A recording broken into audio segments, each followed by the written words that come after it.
കത്രിക വെച്ച് വെട്ടിയിട്ടതൊക്കെ പടം തിയേറ്ററിലെത്തിയപ്പോൾ ആ സീനുകളൊക്കെ അതേപടി തിയേറ്ററിലുണ്ട്. അക്ഷരാർത്ഥത്തിൽ സെൻസർ ബോർഡിനെ പറ്റിച്ചു.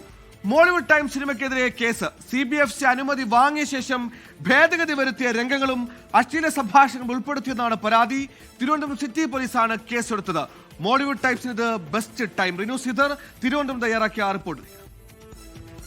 സെൻട്രൽ ബോർഡ് ഓഫ് ഫിലിം സർട്ടിഫിക്കേഷന്റെ അനുമതി പത്രം ലഭിച്ച ശേഷം സിനിമയിൽ നിയമവിരുദ്ധമായി മാറ്റങ്ങൾ വരുത്തിയെന്ന പരാതിയിൽ മോളിവുഡ് ടൈംസ് സിനിമയുടെ സംവിധായകനും നിർമ്മാതാവിനുമെതിരെയാണ് പോലീസ് കേസെടുത്തത്. CBFC നിയമങ്ങൾ ലംഘിച്ചെന്ന് കാണിച്ച് റീജിയണൽ ഓഫീസർ നൽകിയ പരാതിയുടെ അടിസ്ഥാനത്തിൽ തിരുവല്ലം പോലീസാണ് നിലവിൽ കേസെടുത്തിരിക്കുന്നത്. കേന്ദ്ര വിവരസാങ്കേതിക പ്രക്ഷേപണ മന്ത്രാലയത്തിന് കീഴിലുള്ള CBFCയിൽ നിന്നും UA 60+ വിഭാഗത്തിൽ അനുമതി പത്രമാണ് ചിത്രത്തിന് ലഭിച്ചിരുന്നത്. എന്നാൽ ഈ സർട്ടിഫിക്കറ്റ് കൈപ്പറ്റിയ ശേഷം നിയമങ്ങളെല്ലാം കാറ്റിൽ പറത്തിക്കൊണ്ട് സിനിമയിലെ ചില രംഗങ്ങളിൽ ഭേദഗതി വരുത്തുകയും അശ്ലീല സംഭാഷണങ്ങൾ ഉൾപ്പെടുത്തി കൃത്രിമം കാണിക്കുകയും ചെയ്തുവെന്നാണ് FIR-ൽ വ്യക്തമാക്കിയിരിക്കുന്നത്.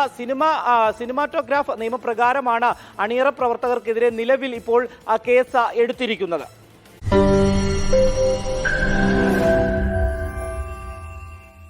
ലോകത്തെവിടെയായാലും ഏത് സമയത്തും 24 വാർത്തകളും ഓഗ്മെന്റഡ് റിയാലിറ്റി പാക്കേജുകളും എക്സ്പ്ലെയിനറുകളും വിശദമായി കാണാൻ ഞങ്ങളുടെ YouTube ചാനൽ നിങ്ങൾക്ക് സബ്സ്ക്രൈബ് ചെയ്യാം.